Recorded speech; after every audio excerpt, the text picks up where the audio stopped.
Hello and welcome to Queer Dance Project. My name is Christina Michaels, and on this segment of Queer Chi Cultivation, we're going to cultivate some more chi. So if you haven't watched the warm-up or the preparation, there's a part 1, part 2, you can go and take a look at that. They're under the Queer Chi Cultivation menu page on my website. But let's go back into our queer hemisphere and cultivate some chi. So we've got 3 energetic centers. We have this upper queer village, this middle queer village, and this lower queer village. In Chinese medicine, they'll refer to them as dantians, or the 3 jiaos, or the upper jiao, the middle jiao, and lower jiao. Well, I'm queer as AF, and I'm sorry, I'm gonna just do it my way, because no one's ever included us in history, so it's about time they did.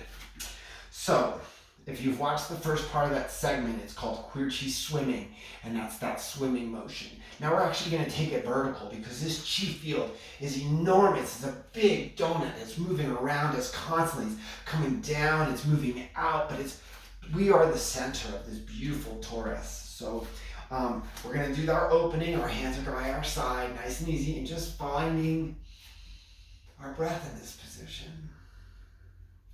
Finding our feet, feeling our toes on the floor. Maybe just pulling a toe up and putting it down, just feeling for the first time. 2/3 of the nerves that innervate our hands and our appendages and our legs are for tactile sensation, so let's use them. So we're in our opening position. Bend the knees, reach with the right leg, gathering the chi position, hands at that lower queer village, right? So here, we're just actually going to take our arms and we're just going to reach up, flexing this hand over my head and then flexing this hand behind my body. And then bring it in and around. And then we're going to regather it right here. So our knees are going to stay soft. You can, if you feel like stretching. I've had some friends that'll do that. They'll feel like they bend and there's a breath with the knee. There's no right or wrong, okay? So don't worry about it. Don't fret too much over it. It's more about that visual imagery of cultivating chi. And cultivating chi could be thinking of like kneading dough or planting flowers or doing something nice for someone. So we're cultivating chi, but we're also cultivating chi within ourselves, cultivating this queer chi. So I'm going to go through this segment here. There's no right or wrong of breath at all, okay? We're here. I'm just going to take my hands and I'm going to straighten my legs as well. And then open these arms. And then we just come back and gather here. And so my hands from the side are going to look like this, right? So I'm just cultivating that chi. And then from here, I'm going to go back and stretch the other side. This hand's going to rotate down. My right hand's going to rotate down, palm down.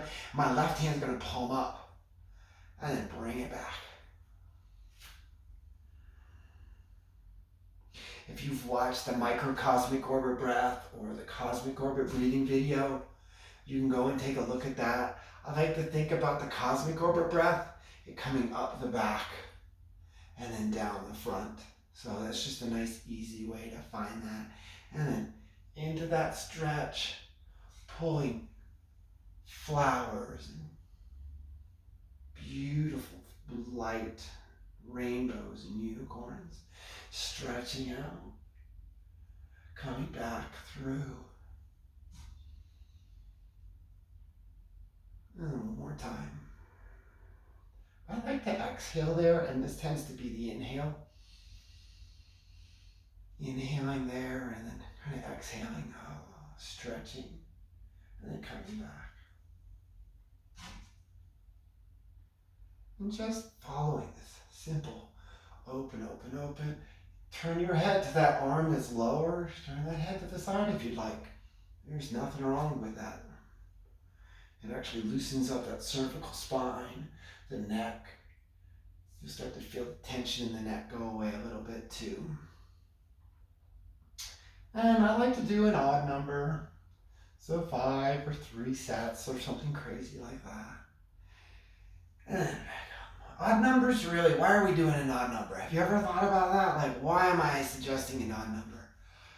Odd numbers suggest completion to be made later, right? So if we do even numbers, we've completed something, but we're actually wanting to cultivate chi, and we want to allow our mind and our body and our queer chi to take that next step. So we do it in odd numbers. That means the next step you take away from something will be there to create another step forward and another step forward. Okay? So if you have any questions, write to me at queerdanceproject.com or queerdanceproject@gmail.com. Once again, I'm Chrissy. My pronouns are she, her, hers. Like and subscribe. Take a look at some of those other videos. And if you want any of these virtually dance classes or queer chi cultivation, just come and reach out to me. Thank you very much, folks. Have a flawless day.